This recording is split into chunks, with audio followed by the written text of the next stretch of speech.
Notre invité aujourd'hui, vous le reconnaissez, le maire de Montmagny, sa petite visite paroissiale Bien sûr. Du mois de mars. Ça Oui. va bien? Oui, ça va très bien, Michel, et toi? En forme? Oui. Oui. Oui. Occupé? Oui, ben en fait, les affaires municipales, ça nous occupe toujours parce qu'il y a quand même, on ne peut pas dire qu'on travaille en improvisation, mais il y a beaucoup de sujets qui nous sont rapportés sans nécessairement qu'on les ait planifiés. Alors, ça nous demande un petit peu, souvent, là, des rencontres impromptues où on doit discuter d'orientation, de projets, puis de discussion. Ça fait que, oui, c'est un travail. En fait, il faut être disponible. Ouais. Oui. C'est important comme maire d'être discipliné. Oui. Rémi, simplement on a enregistré mardi après-midi cette entrevue-là parce que vous êtes je suis à Gatineau. Drummondville. Non, à Gatineau. À Gatineau, excusez. Je suis à Gatineau. On avait parlé de Drummondville tantôt. Oui. Vous êtes à Gatineau pour l'UMQ? Exactement. Ben, je pars en fait demain matin, qui est mercredi, et puis je reviens vendredi après-midi. Alors jeudi, on a ce qu'on appelle un sommet municipal qui va traiter de la résilience climatique. En fait, c'est une journée de forum où on sait qu'à Gatineau, le printemps dernier, ils ont eu quand même des inondations importantes. Et puis, ça les a amenés aussi à réfléchir sur les mesures d'urgence, sur ce qui doit être, ce qu'on doit anticiper dans des situations comme celle-là et d'être prêt à intervenir. Donc, c'est une rencontre où on va réfléchir justement sur la problématique qu'on peut vivre. Nous, comme ville, comme Montmagny, on est quand même on est traversé par 2 rivières.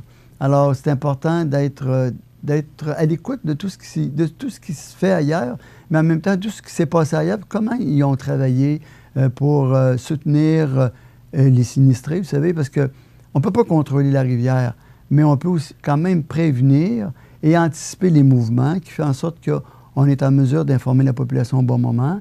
Mais une fois ça c'est fait, si les gens y vivent des situations particulières, bien, il faut avoir une vision d'intervention. S'assurer que les gens ils sont en sécurité, que leurs biens sont en sécurité, et puis qu'on fait tout ce qu'il faut pour que s'ils vivent des moments difficiles, bien, ils les vivent avec une approche humaine et aussi un certain réconfort, exactement. Oui. Et voir qu'est-ce qui est possible d'aller chercher comme aide financière. Vous savez, parce qu'il reste quand même qu'à ces moments-là, nous, on doit débourser, mais les gens qui vivent les inconvénients, souvent, les assurances, ils ne couvrent pas tout. Alors en fait, je vais là pour m'assurer. Puis en même temps, bien, je sais que dans la thématique, je le notais, on parle de transition. Alors, quand on parle de transition climatique, quand on parle de changement climatique, ça signifie quoi, ça, maintenant, pour les municipalités en matière de planification budgétaire? Et puis, ensuite, ça, quand on parle de crise, comme je viens de dire, et puis, comment on s'adapte à tout ça? Alors, c'est une journée qui va porter vraiment sur ces trois... Sur une seule journée? Oui, c'est une journée très remplie. Oui, c'est ça. Oui, je n'en doute pas. Mais parlons-en parce que ça faisait partie des sujets que je voulais discuter avec vous. On a un plan d'intervention pour... on l'avait autrefois. Oui. Mais on a un plan d'intervention parce que là, on annonce passablement de précipitations au cours des prochaines heures. Oui. Donc, on a un plan d'intervention. On est prêt si... il y a creux des eaux, s'il y a montée rapide de la rivière, on a ce qu'il faut. Oui, on est prêt à intervenir. On était prêt avant et on est encore plus prêt aujourd'hui. On sera encore mieux prêt demain. Dans le sens que, vous savez, le nouveau conseil municipal, il s'est donné comme mission, en fait, de dire, comme mission, la sécurité publique, c'est pas un objectif, mais c'est vraiment une valeur. Alors, vous savez, un objectif, ça s'atteint, mais une valeur... ça se développe. Hein? Alors, au niveau de la sécurité, on en a fait une valeur et puis depuis plus d'1 an, on est, voyez-vous, je vous parle là, de la transition climatique que je vais être à Gatineau, mais à chaque fois qu'il y a un colloque, un forum, des discussions sur le changement climatique, sur la prévention en matière de sécurité civile, de protection des biens et des personnes, je suis là. Moi, je suis là. Parfois, mon équipe, au niveau du service incendie, sécurité civile, sont là également. Et puis, on est allé, il y a environ 6 mois, à une conférence qui était offerte justement aux municipalités en matière de protection des biens des personnes, parce que le gouvernement nous oblige à avoir un plan d'intervention un jour en matière de sécurité civile. Et il y a différents volets où on doit identifier les endroits où on doit regrouper les gens s'il y a vraiment des problématiques liées à des événements, soit une inondation, un tremblement de terre, etc. Donc, on doit avoir un système d'information, de communication qui prévient les gens. Si on est à la veille ou qu'on vit une situation particulière importante, mais au-delà de ça, on doit aussi être prêt à recevoir les gens. Alors, dans ce cadre-là, bien, on a commencé à réfléchir à cette rencontre-là sur des mesures qu'on peut ajouter en matière de prévention pour informer la population quand il arrive une situation particulière au niveau de nos rivières. Alors, la semaine dernière, justement, dans ce contexte-là, on a ajouté des règles pour mesurer la hauteur de la rivière. On en a installé 3, dont une en avant de ce qu'on appelle la Caisse des affaires des jardins. Ça, c'est sur le muret là, de la rivière. On a installé une mesure là, une près du Pont-Ribard du côté de l'avenue Saint-Bruno. On en a installé un autre également sur les piliers du pont du Bois Saint-Nicolas. Et puis, on va en installer un autre à la hauteur de l'avenue Bossé, justement pour voir les hauteurs de rivière, à quel moment que ça nous donne des indicateurs. Mais au-delà de ça, bien, il y a toute une combinaison. Hein? On parle de fonte de neige, on parle de pluie, on parle de fonte de neige jour et nuit. Vous savez, quand que la rivière gèle, bon, bien, durant la nuit, pas que la rivière gèle, mais qu'il n'y a pas de fonte durant la nuit, que le mercure est bas, bien, c'est un autre phénomène qui fait qu'on n'a pas de sécurité, mais on a des indicateurs, justement, les points d'observation au barrage de Saint-Raphaël aussi, qui nous donnent un indicateur. Alors, on a des combinaisons d'observations qui nous amènent à être capables d'anticiper le mouvement de la rivière, mais au-delà de ça, lors de cette journée-là, on a appris également qu'il y a des gens qui travaillent sur un logiciel qu'on va pouvoir acquérir qui, lui, simule, selon les régions, les mouvements de la rivière lorsqu'on a une combinaison d'événements qui se produisent en même temps, comme une certaine quantité de pluie, en tenant compte également de la région que ça couvre. Vous savez, parce qu'on est dans un bassin versant. Si on nous annonce 10 mm de pluie à Montmagny, je dis 10, mettons 50 mm de pluie à Montmagny, c'est pas trop dangereux. Si on nous annonce 50 mm de pluie, mais à la grandeur de Chaudière-Appalaches qui couvre les terres, bien là, on sait que notre bassin versant va justement nous apporter de l'eau supplémentaire avec le barrage de Saint-Raphaël. Là, on a comme un indicateur. Donc, ces logiciels-là, avec ces indicateurs-là, fonte de neige, pluie, etc., bien, va simuler la réaction que pourrait avoir la rivière. Et ça va être un outil très important qu'on va acquérir dès qu'il sera disponible pour justement dire, bien, on nous annonce, vous savez, on va rentrer les données et on va être capable d'anticiper le mouvement de la rivière et dire aux gens, écoutez, il est possible que le niveau de la rivière monte à tel niveau et puis préparez-vous peut-être à avoir un débordement dans tel secteur. Et puis ça va même nous amener à aller porter des sacs de sable à des moments opportuns, à des endroits stratégiques, quand on sait qu'on a des possibilités de refoulement d'eau pluviale par nos regards de rue qui sont déversés dans la rivière, parce qu'il y était un temps que c'était à la mode, hein? On envoyait nos eaux pluviales à la rivière, mais maintenant, les rivières montent tellement haut que ça crée un phénomène contraire. Au lieu de drainer l'eau, ça nous ramène de l'eau. Alors, c'est sûr qu'un jour, on fera des corrections, mais c'est des millions et des millions de dollars, là. Alors, on travaille sur aussi d'installer éventuellement des clapets pour éviter... Mais il faut faire toute l'analyse. Si on empêche l'eau de rentrer, on empêche peut-être l'eau de sortir. Fait que... Mais on est vraiment là... Même avec des clapets, si l'eau est trop haute, le clapet n'ouvrira pas. Bien, ça veut dire que le clapet va empêcher l'eau de revenir, mais celle qu'on amasse, il faut qu'elle sorte aussi, là. Alors, il y a vraiment des analyses qu'on fait. C'est beau, une rivière l'été, mais ça, c'est... Oui. Mais je veux assurer les gens que vraiment, là, on a une équipe là, qui sillonne nos rivières, qui sillonne nos rues, qui ont des points d'observation à différents endroits de la ville, qui fait en sorte que quand la température nous donne des indicateurs qu'il va y avoir des mouvements de glace aussi, alors ces gens-là communiquent avec les services de la sécurité, qui communiquent avec les états généraux, qui, lui, communiquent avec moi, et on met tout en place ce qu'il faut pour être préventif et être capable d'intervenir si le cas échéant, malheureusement, on peut pas la contrôler. La nature est pas mal plus forte que nous. Mais donc, on a déjà la première partie de fête? Oui, déjà. Vite, hein? Oui. Alors, on va y aller en rafale pour la deuxième partie. Bon. J'ai plusieurs points à jaser avec vous. Mais écoutez, gênez-vous pas pour m'interrompre. Moi, il s'agit de me poser une question.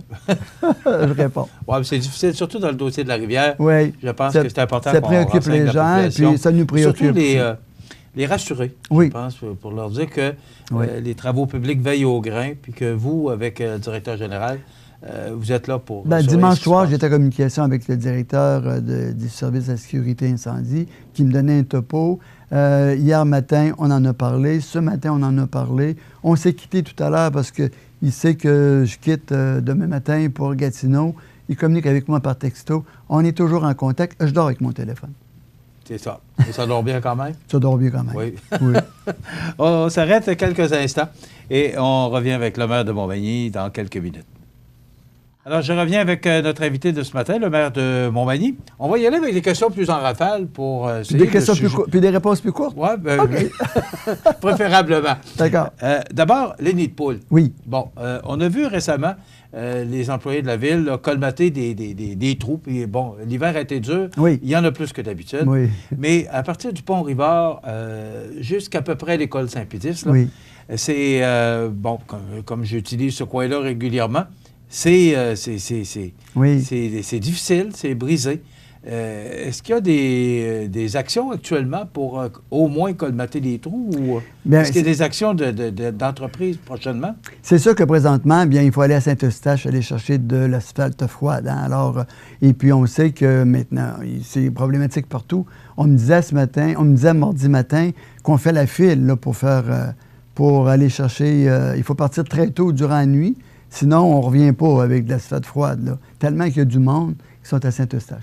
Alors, c'est sûr que, oui, les gros trous, là, les gros nids de poules où vraiment les pneus rentrent dedans, eux autres, on va les colmater parce qu'on sait que c'est dangereux puis c'est coûteux.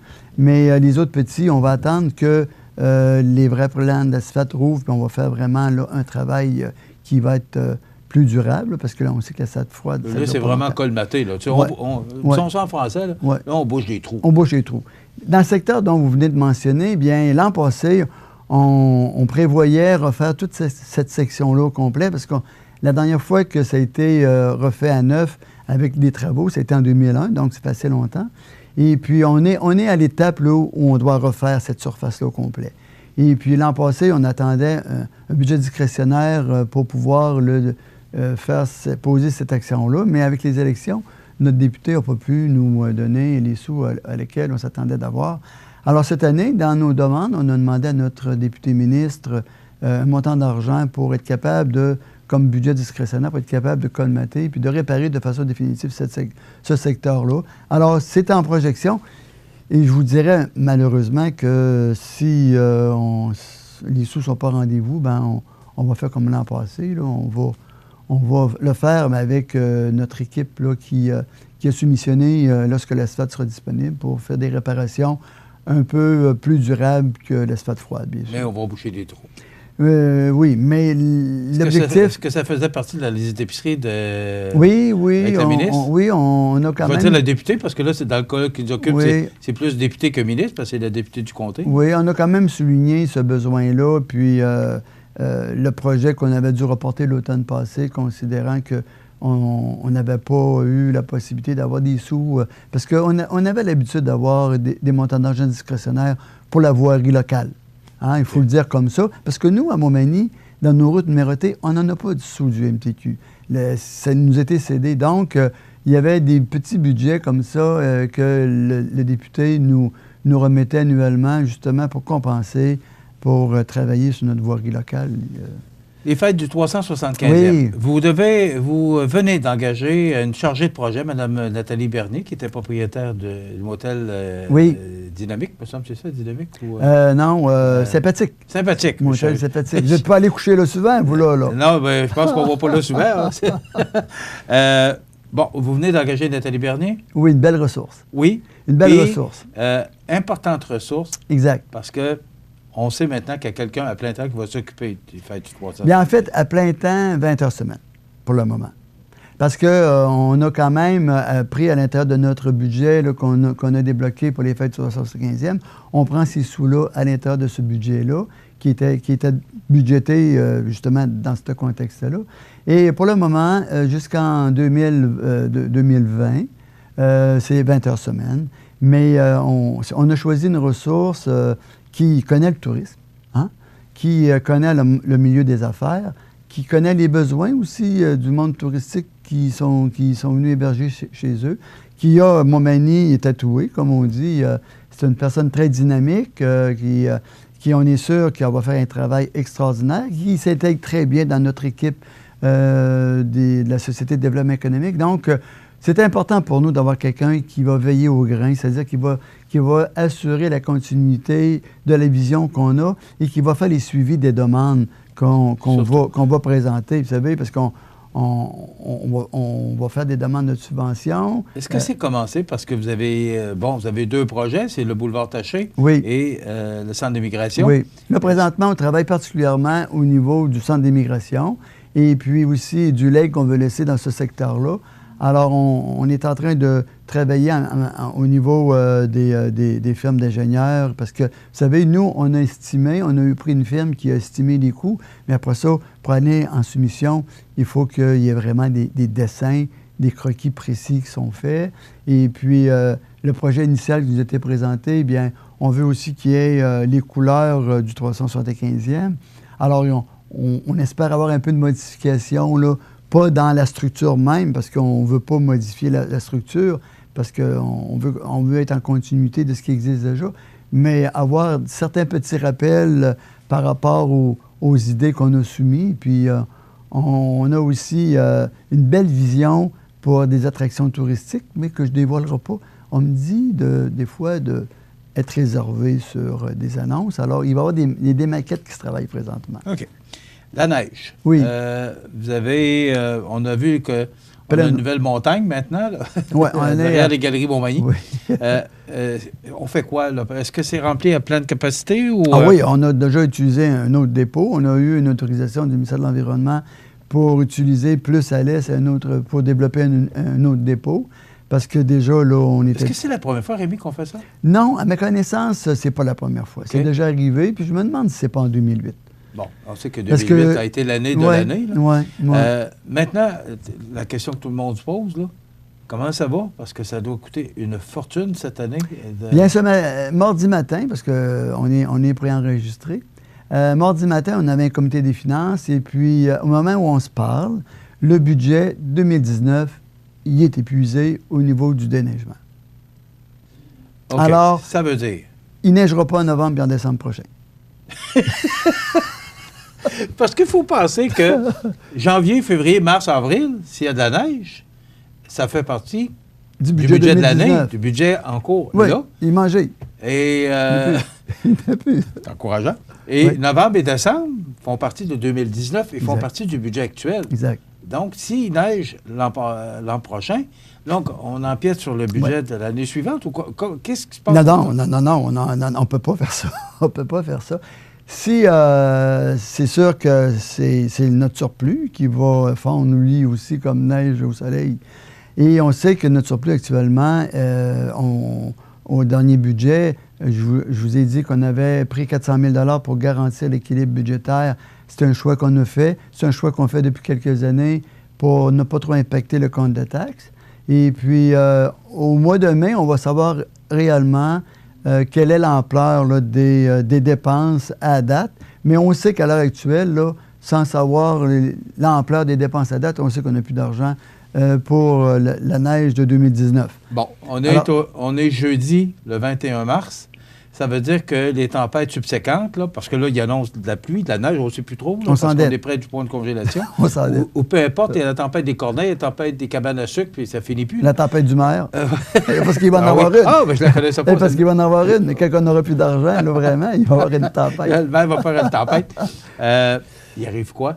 Bien, il n'y a pas beaucoup de solutions. On paye dans le surplus? Il n'y a pas beaucoup de solutions. Ou bien, quand on va faire notre budget pour 2020, on va compresser les dépenses incompressibles, de sorte qu'on va couper dans des services qui était prévu puis qu'on ne donnera pas en 2020, ou bien on va en prendre dans le surplus, ou bien on va taxer.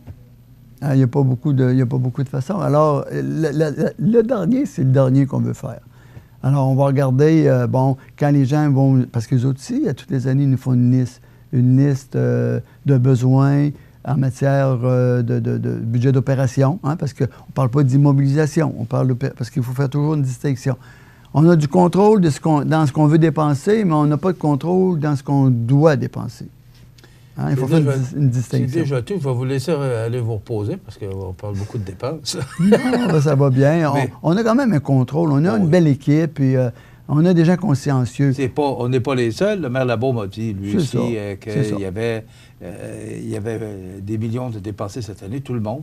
La neige n'a pas juste tombé à Montmagny. Ouais. C'est pour ça que nous, on est là. Puis vraiment, là, quand on travaille sur la planification, on sait qu'est-ce qui s'en vient, puis on ne dépense pas de façon aléatoire. Et il y a des choses obligatoires, puis il y a des choses qui sont moins, puis c'est là qu'on peut faire des choix.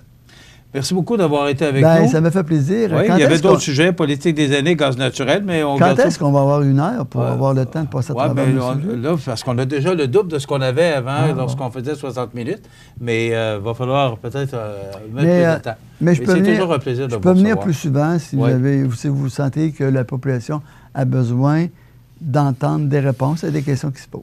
Merci beaucoup. Ça fait plaisir. Le maire de Montmagny, Rémi Langevin, voilà, ça complète.